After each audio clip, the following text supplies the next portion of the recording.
Hola, ¿qué tal? Les damos la más cordial bienvenida a Semanario Judicial, resumen de noticias con las resoluciones más destacadas de la Suprema Corte y el Tribunal Electoral, así como de las acciones más relevantes registradas a lo largo de la semana en el Poder Judicial de la Federación. Soy Lorena Sánchez Cabrera y tendré el gusto de acompañarle en esta emisión. Saludo a mi compañera Nidia Díaz en la interpretación en lengua de señas mexicana. Hola, Nidia. Y es así como iniciamos.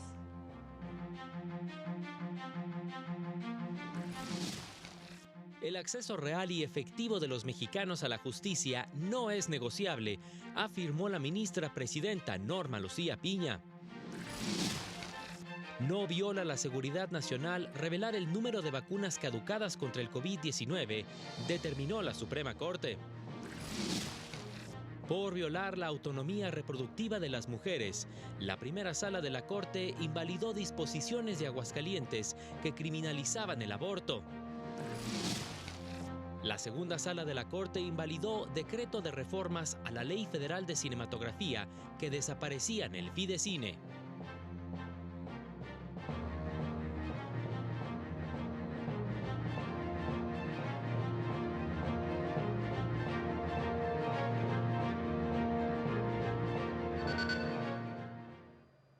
En sesión solemne conjunta de plenos, la ministra presidenta Norma Lucía Piña dio detalles del presupuesto que solicitarán para 2024.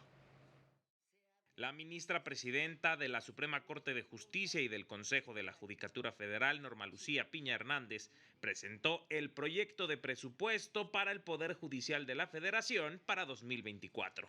Planteó un incremento real del 4% respecto del presupuesto aprobado para 2023. El debilitamiento de las atribuciones esenciales de uno de los tres poderes del Estado ante una insuficiencia presupuestal no implica una política de austeridad, sino nos lleva al rompimiento del Estado de Derecho. La asignación presupuestal requerida para la impartición de justicia federal en 2024 representa en promedio 1.8 pesos diarios por mexicano. Lamentablemente, la consecuencia directa de asfixiar a través de un recorte presupuestal al Poder Judicial Federal es colocar inmediatamente a los más vulnerables en una condición de aún mayor desventaja para acceder a sus derechos. En sesión solemne de plenos conjuntos de la Suprema Corte, el Consejo de la Judicatura Federal y el Tribunal Electoral del Poder Judicial de la Federación, la ministra presidenta subrayó que el proyecto de presupuesto tiene una justificación legal, razonable, racional y honesta y que fue aprobado por unanimidad de votos en cada uno de los cuerpos colegiados. Destacó que la propuesta responde a las funciones que habrá de desempeñar el Poder Judicial Federal el próximo año, con particular relevancia, dijo, para la vida democrática y la justicia social en el país, como son los procesos electorales y la gran cantidad de asuntos que llega a los órganos de impartición de justicia federal. El acceso real y efectivo de los mexicanos a la justicia no debe ser negociable.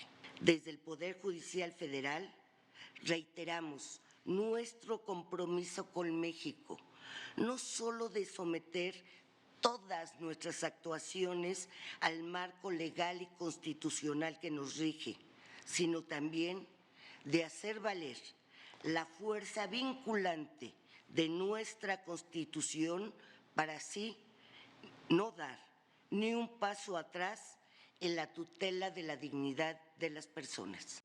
Dijo que de 2018 a 2023 los recursos asignados al Poder Judicial de la Federación han disminuido 15.4% en términos reales, pero que eso no ha sido obstáculo para seguir con el esfuerzo de garantizar una mejor impartición de justicia e implementar diversas reformas constitucionales aprobadas por el Congreso de la Unión. Para el canal del Poder Judicial de la Federación, Mario López Peña. El Pleno de la Corte declaró inválidas diversas disposiciones de la Ley de Ingresos y del decreto con el presupuesto de egresos de Morelos para el ejercicio fiscal de este año relativas a fondos de recursos municipales. Las declaró inválidas por haber identificado violaciones al proceso legislativo. Los vicios procedimentales se agravan si se considera que el presupuesto de egresos se discutió y aprobó en apenas 4 minutos y la ley de ingresos en 2, dando como resultado una evidente votación apresurada. También declaró la inconstitucionalidad de diversas disposiciones de leyes de ingresos de municipios de Jalisco, entre ellas las que establecían el cobro de derechos por suministro de agua y alcantarillado, con cuotas que dependían de elementos ajenos a lo que le cuesta al municipio prestar esos servicios. También invalidó las normas que establecían cobro de derechos por servicios no especificados en función del horario en que se prestara el servicio, así como las que determinaban el cobro de derechos por la búsqueda de información en archivos municipales y las que imponían multas por realizar actividades deportivas en la calle. Esta semana el Pleno de Ministros y Ministras también resolvió 3 recursos de revisión en materia de seguridad nacional relacionadas con las vacunas contra la COVID-19. El Pleno de la Corte confirmó la resolución del INAI que ordenó al Ejecutivo Federal entregar información sobre las vacunas COVID que México recibió por donación. Se trata de datos que el propio Estado mexicano ha proporcionado a la ciudadanía sobre la cantidad de dosis adquiridas y los tratos de donación que se han celebrado. Al resolver un recurso de revisión en materia de seguridad nacional promovido por la Consejería Jurídica del Ejecutivo Federal, el Pleno revocó parte de esa resolución del INAI, por lo que será reservada la información sobre el costo para México de la donación de vacunas a otros países. Únicamente se reserve la información relativa al valor económico que representó para el Estado mexicano la donación de vacunas a otros países, esta reserva por un periodo de 5 años. Al resolver otro de esos recursos, la Corte confirmó la resolución del INAI que ordenó al Ejecutivo Federal entregar información sobre el número de dosis y la farmacéutica encargada del suministro de las vacunas. Lo determinó así, pues esa información, subrayó, ya ha sido divulgada por el Estado mexicano, además de ser datos en los comprobantes de vacunación.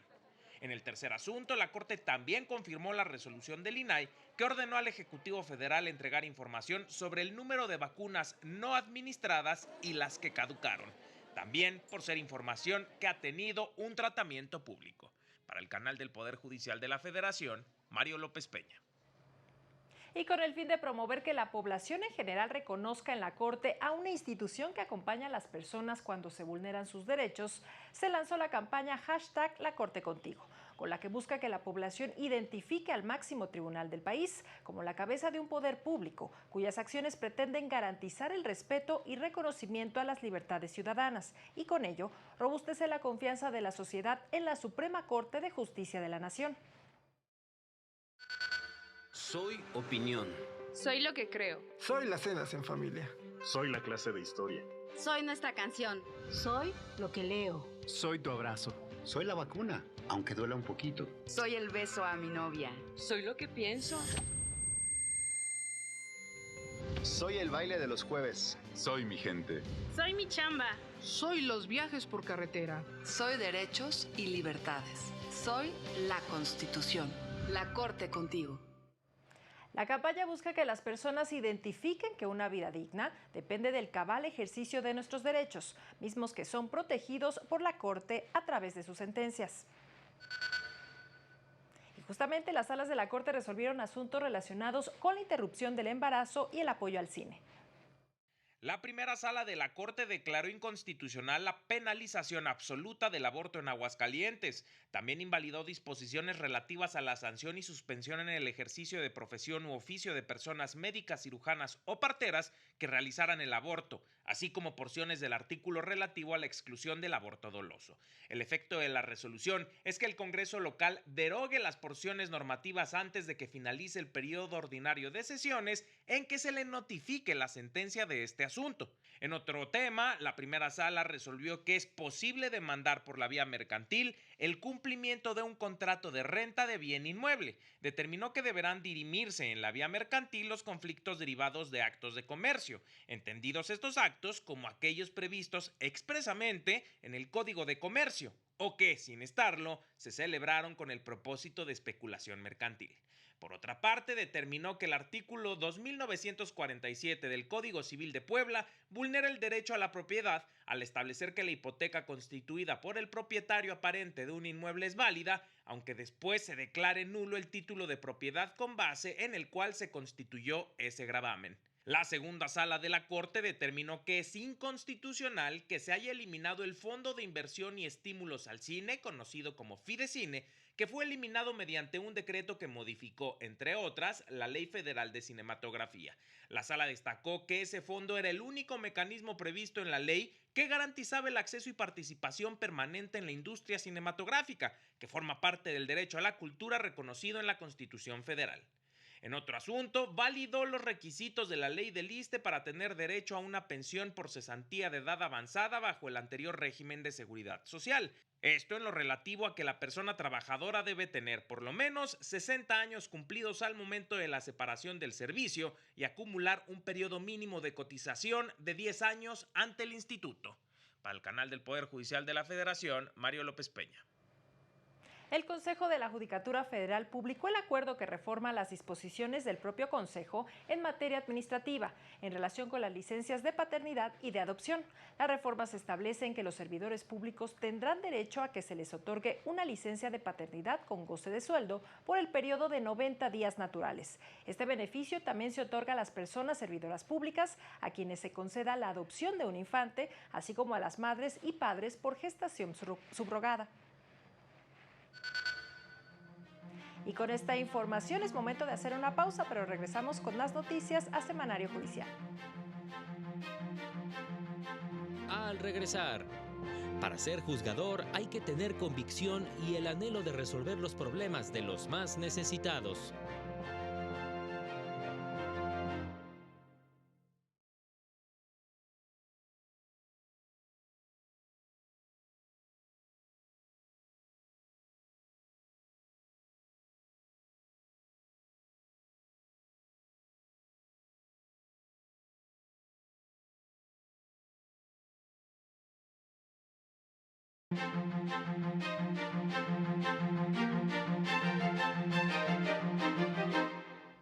Gracias por continuar con nosotros. Seguimos con la información.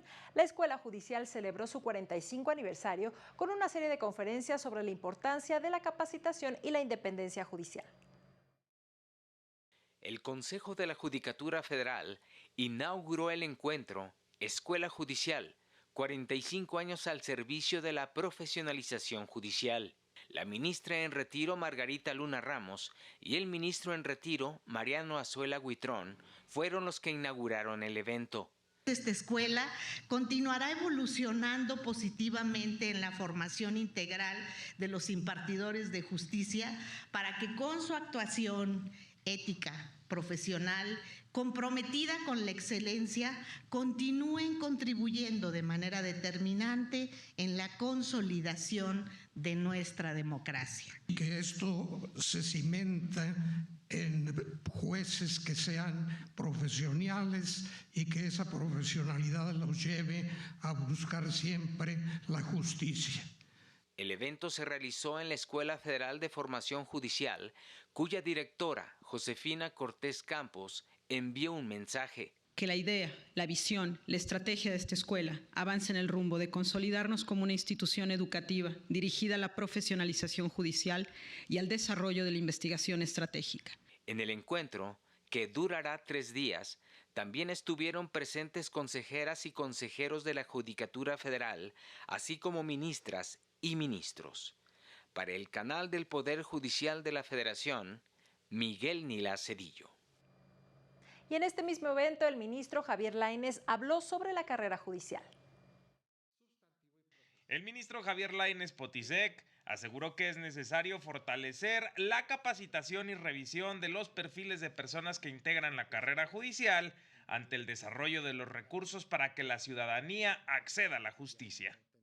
¿Por qué estamos asistiendo, y ustedes estarán de acuerdo conmigo, a litigios sumamente complejos, donde una ciudadanía mucho más alerta e informada, que dispone de estos mecanismos, están acudiendo a buscar efectividad en la protección de derechos pues, que antes no eran, digamos, tan frecuentes. En conferencia, en el encuentro Escuela Judicial a 45 años al servicio de la profesionalización judicial, el ministro Lainez subrayó la responsabilidad de quienes imparten justicia frente a las políticas públicas. Y al mismo tiempo implica una responsabilidad mayor, porque esto, después de, con estas nuevas o estas disposiciones que permiten precisamente al juez hacer de realidad muchos de estos derechos, lógicamente el impacto en la política pública cada vez es mayor. Y entra también, insisto, esta deber de autocontención a no terminar fijando la política pública así. Para el canal del Poder Judicial de la Federación, Mario López Peña. Por su parte, el ministro Jorge Mario Pardo Rebolledo aseguró que la Escuela Judicial ha formado a personas juzgadoras con altos estándares académicos y profesionales. Manifestó que la formación de los impartidores de justicia no solo debe incluir aspectos jurídicos, sino involucrar habilidades para conocer el contexto social y fortalecer los valores de la ética. Aseguró que el ser juez es una vocación y una forma de vida, precisando que un buen juez no conoce ni de soberbia ni de arrogancia, y su buen ejemplo en la esfera pública y privada es la única clave para ganarse el aprecio y reconocimiento social. Hoy por hoy cobra un realce verdaderamente esencial, que es la vocación judicial, la formación judicial relacionada con la vocación, que me parece una fórmula indisoluble para que esta institución cumpla sus objetivos.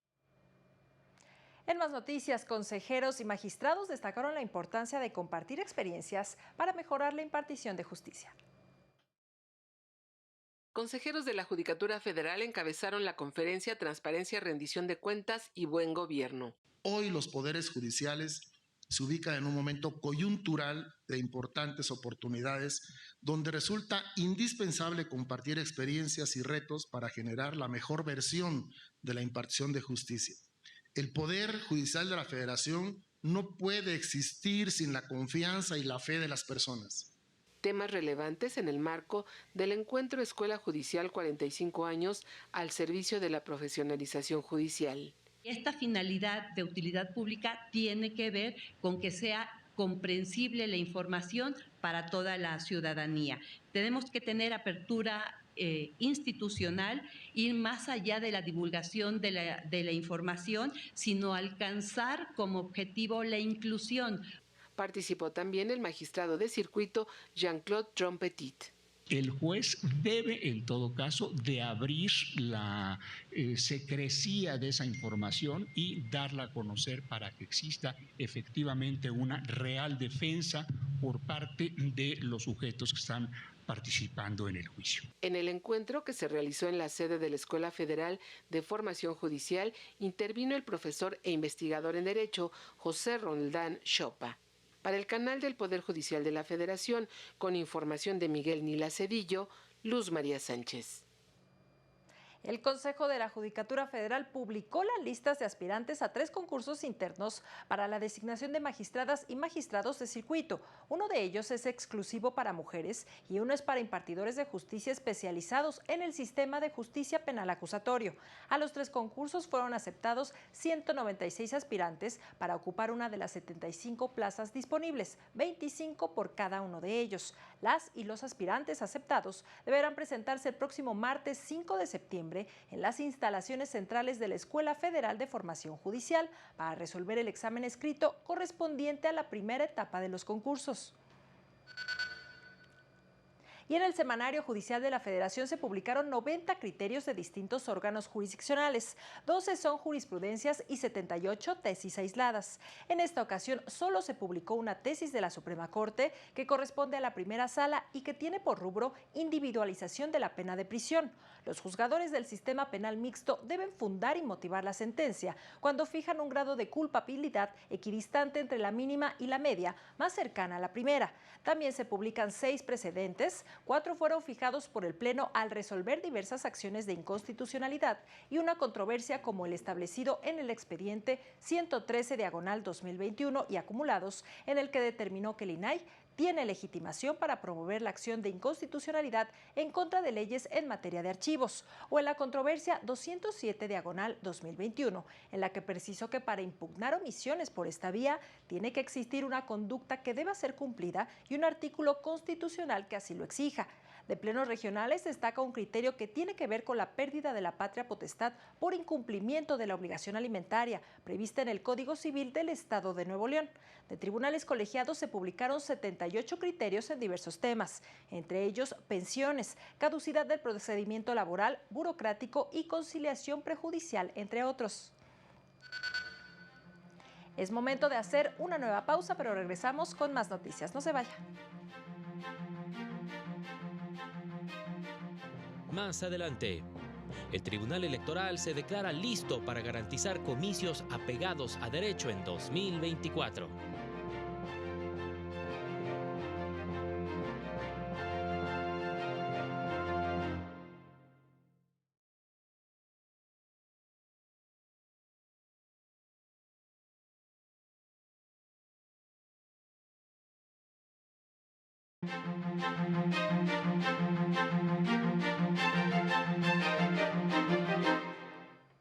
Ya estamos de regreso con más información. Como parte de la 14ª Feria Nacional del Libro Jurídico, el ministro Juan Luis González Alcántara Carrancá participó en una presentación de un libro donde se hablaba sobre la relación de la democracia y los derechos humanos con la paz social. El ministro Juan Luis González Alcántara Carrancá participó en la presentación del libro El sufragio de la filosofía al derecho humano del magistrado Miguel Ángel Mesa Carrillo. La presentación de la obra se realizó en el marco de la 14ª Feria Nacional del Libro Jurídico que organiza el Poder Judicial de la Ciudad de México. Una de las tesis fundamentales de la obra considera que la democracia y los derechos humanos están íntimamente vinculados con la paz social, al tratarse de una tarea primordial e inaplazable para la sociedad civil, para el Estado y sobre todo para el gobierno y las autoridades correspondientes, para poder alcanzar una protección efectiva en esos derechos y en el pleno ejercicio de la voluntad popular. El magistrado presidente del Poder Judicial de la Ciudad de México, Rafael Guerra Álvarez, señaló que la obra del magistrado Mesa Carrillo recuerda que la democracia y la paz constituyen los pilares que permiten la felicidad en el mundo social. Sin paz no hay justicia, no hay democracia, no hay convivencia. Celebro la visión del magistrado sobre el objetivo de la especie humana en lo general y particular, lograr ser felices respetando a los demás y a su esfera jurídica. En entrevista, el autor de la obra destacó la importancia del sufragio, de ejercer el derecho al voto, sobre todo ahora que está por iniciar el proceso electoral más grande en la historia del país. Es una de las actividades más importantes que tiene que llevar a cabo la ciudadanía.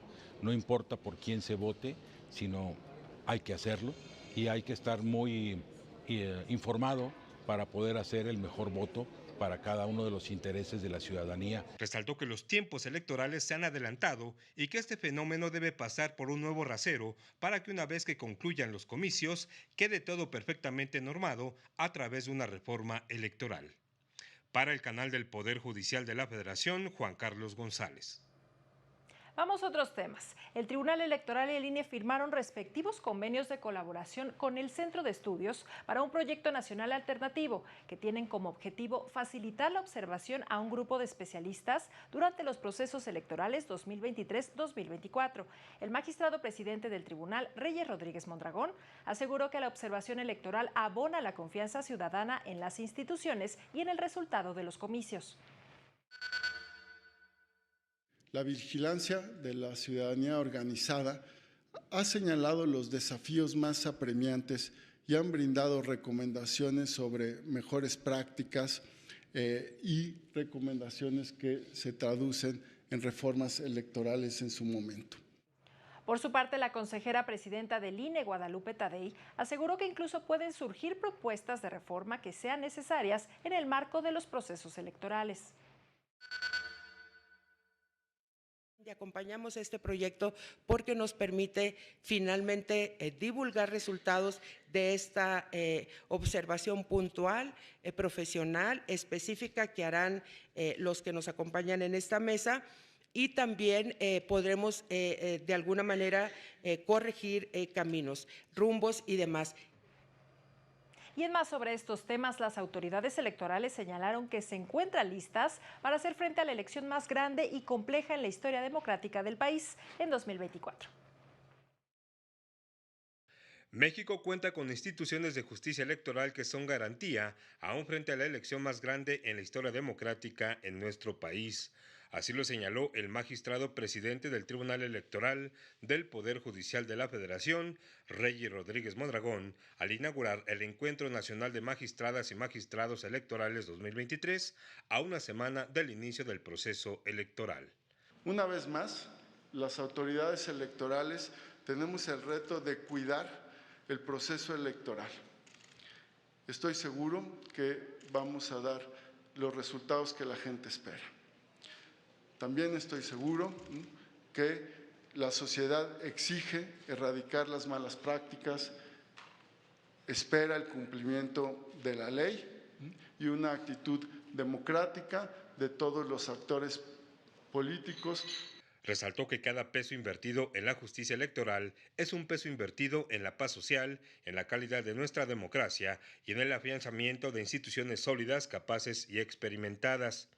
La consejera presidenta del INE, Guadalupe Tadei, aseguró que están listos para enfrentar la elección más grande y compleja en la historia democrática del país. El reto, por supuesto, es enorme y tenemos que dimensionarlo en toda su expresión. El Instituto Nacional Electoral tiene que abocarse a lo que le toca: la organización de las elecciones, el procedimiento y la técnica electoral. En el marco de este encuentro, se firmó el Acuerdo Nacional por la Integridad Electoral entre autoridades electorales y diversas organizaciones de la sociedad civil. Para el canal del Poder Judicial de la Federación, Juan Carlos González. Y es así como llegamos al final de este semanario judicial. Pero antes de despedirnos, le invitamos a mantenerse aquí en la señal del canal del Poder Judicial de la Federación. Este lunes siga la sesión del Pleno de la Suprema Corte, porque en esta ocasión tiene previsto analizar y resolver 3 acciones de inconstitucionalidad en las que se pide invalidar disposiciones de la Ley de Ingresos de distintos municipios del estado de Tlaxcala y el Ayuntamiento de la Yesca, Nayarit. Soy Lorena Sánchez Cabrera, agradezco su atención y a nombre de todo el equipo que hace posible este espacio le deseamos que siga disfrutando su fin de semana. Hasta pronto.